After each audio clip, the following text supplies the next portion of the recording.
তুমিতো জানাই এই কবিৰ আৰু একো নাই এটাই মাথো কামিজ তাকো চিঙো চিঙো চিলাই প্ৰেম নিশ্চয় এনেকুৱাই যি আৱৰণ খুলি হৃদয় জোৰাই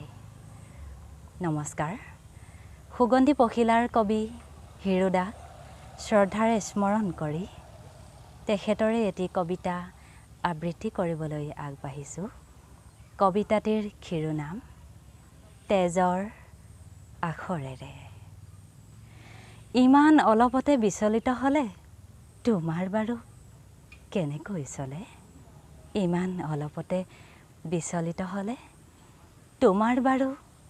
কেনেকৈ চলে শিলোৱা এন্ধাৰে মোক এইদৰে সুধিলে কবি মই নাছিলোঁ কোনো কালে কবি মই নাছিলোঁ কোনো কালে ব্যৰ্থতাৰ এন্ধাৰে মোক মাথো সত্যক সহজে ল'বলৈ শিকালে কবি মই নাছিলোঁ কোনো কালে ধন্যবাদ জনাইছোঁ